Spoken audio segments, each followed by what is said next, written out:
अब हम ब्रह्मोस मिसाइल को भी एक्सपोर्ट कर रहे हैं। और आज जब मैं यहां भाषण कर रहा हूं ना, इसी समय हमारा ब्रह्मोस मिसाइल विदेश जाने के लिए, सप्लाई के लिए, डिलीवरी के लिए थोड़ी देर में चल पड़ेगा। भारत ने शुक्रवार को यानी 19 अप्रैल को ब्रह्मोस सुपरसोनिक मिसाइल का पहला सेट फिलीपींस को सौंप दिया है। भारत अपना पहला अहम निर्यात ऑर्डर पूरा कर रहा है।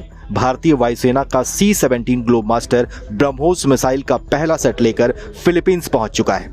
जनवरी 2022 में करीब $375 मिलियन में ब्रह्मोस मिसाइल को लेकर भारत और फिलीपींस के बीच समझौता हुआ था। ध्यान देने वाली बात यह है कि ये भारतीय रक्षा क्षेत्र के लिए पहला प्रमुख अंतर्राष्ट्रीय निर्यात ऑर्डर था।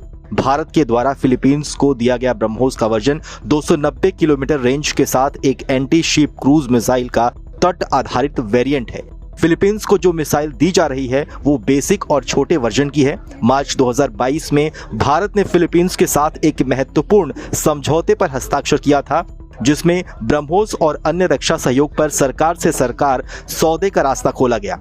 भारत के पास अब लंबी दूरी तक मार करने वाली बड़ी और घातक मिसाइल है, जो हजारों किलोमीटर दूर बैठे दुश्मन के छक्के छुड़ा सकती है।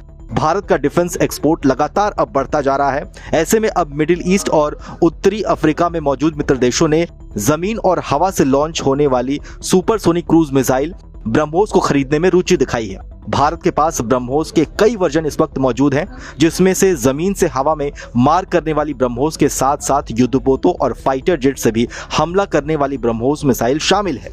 रक्षा मंत्रालय के सूत्रों की माने तो फिलीपींस के अलावा भी कई और अन्य देशों ने भारत से ब्रह्मोस समेत कई और made in India defence equipment खरीदने में रुचि दिखाई है। आपको बताएं तो भारत ने अब चीन को उसी की रणनीति से मारने का प्लान बना लिया है। चीन भारत के पड़ोसी पाकिस्तान को हथियार देकर उसे भारत के खिलाफ इस्तेमाल करता है। ऐसे में भारत ने फिलीपींस को ब्रह्मोस मिसाइल देकर ड्रैगन के ऊपर बड़ा दबाव बना दिया है। दक्षिण चीन सागर में चीन अपने पड़ोसी देशों पर दबाव बनाता रहता है। ऐसे में ब्रह्मोस से लैस हो जाने के बाद फिलीपींस की नौसेना को चीन का मुकाबला करने में बड़ी मजबूती हासिल होगी। ब्रह्मोस की खासियत पर एक नजर डालें तो ये 290 किलोमीटर की रेंज में अपने टारगेट पर 4321 किलोमीटर प्रति घंटा यानी कि ध्वनि की भी रफ्तार से 3 गुना ज्यादा तेजी से हमला करती है।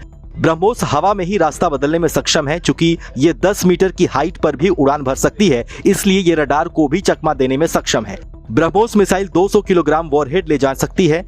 इस मिसाइल की सबसे खास बात यह है कि ये फायर और फॉरगेट के सिद्धांत पर काम करती है, यानी कि दागने के बाद ये खुद ब खुद लक्ष्य का पीछा करती है और किसी भी स्थिति में उसे ढूंढकर तबाह कर देती है। इस मिसाइल की रफ्तार और सटीकता इतनी ज्यादा है कि दुनिया के सबसे बेहतरीन एयर डिफेंस सिस्टम्स में से एक S-400 एयर डिफेंस सिस्टम को भी ये चकमा दे सकती है। रक्षा से जुड़े सूत्रों ने बताया है कि पीएम मोदी की योजना न केवल मेक इन इंडिया के तहत भारत में ज्यादा से ज्यादा हथियार और डिफेंस से जुड़े साजो सामान बनाने का है, बल्कि 2025 तक मिलिट्री हार्डवेयर एक्सपोर्ट का व्यवसाय बढ़ाकर $5 बिलियन करने का भी है। आपको बताएं तो हाल ही में भारतीय नौसेना ने भी 19,000 करोड़ रुपए की एक डील की थी।